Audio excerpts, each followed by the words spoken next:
Bonjour Nathalie, tu nous as posé des questions pour savoir comment on a ressenti cette expérience d'écriture collaborative. La première, pourquoi avoir utilisé Portrees? Eh bien écoute, comme son nom l'indique, c'est un arbre de perles, c'est-à-dire c'est un ensemble de liens qu'on va pouvoir stocker, saisir sur Internet, les partager, c'est déjà une bonne chose, et surtout les enrichir à plusieurs, enrichir cet arbre. Donc on est bien dans un mode d'écriture collaborative, centré sur le stockage, enfin sur un contenu qui sont des liens hypertextes. L'ensemble étant très visuel, c'est en plus très pratique d'emploi. La deuxième question, comment aurions-nous pu améliorer ce co-travail? Honnêtement, je n'ai pas d'avis puisque c'était notre première expérience.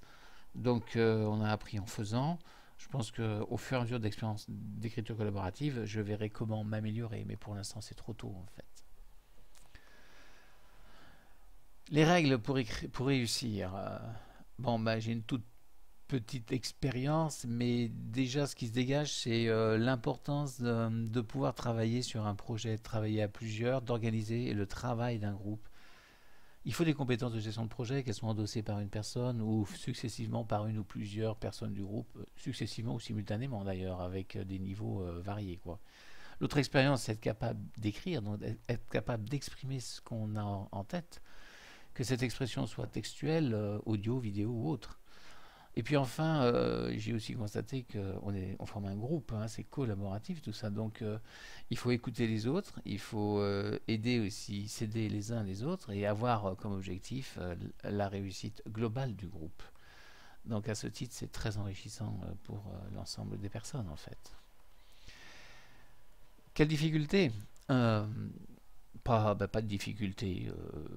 Un choc quand même au départ parce que c'était tout nouveau ce sujet, pas facile à défricher, pas de difficulté vraiment. J'ai trouvé le groupe ramassé, donc on n'était que 4, c'était pratique, ça fonctionnait assez bien. Surtout un état d'esprit positif, une bonne entente, une bonne écoute. Donc ça s'est bien passé, pas eu de difficulté particulière, j'ai bien apprécié. Tu me poses la question des limites, mais moi je verrais plutôt des freins plus que des limites, parce que des limites j'en vois pas trop. Des freins, ça serait, comme j'ai répondu plus tôt, à propos des compétences. Un manque de compétences sur l'organisation, sur la gestion de projet, sur la capacité à écrire, sur le fait, la capacité à s'inscrire dans un groupe. Tout ça, comment dire, ça limiterait l'expérience une expérience d'écriture collaborative. Mais ce sont plus des freins que des limites. Enfin, ce que j'en retiens, eh bien, une expérience très positive qui m'a appris des choses, et surtout que l'union fait la force. Enfin, je n'avais pas appris ça, je le savais, mais encore, c'est un exemple qui le montre.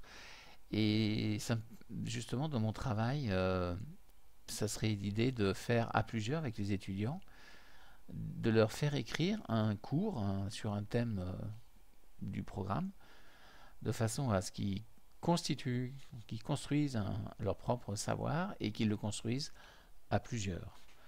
Donc je pense que ça serait très intéressant, mais sûrement pas facile à faire. Une belle aventure, quoi. Voilà.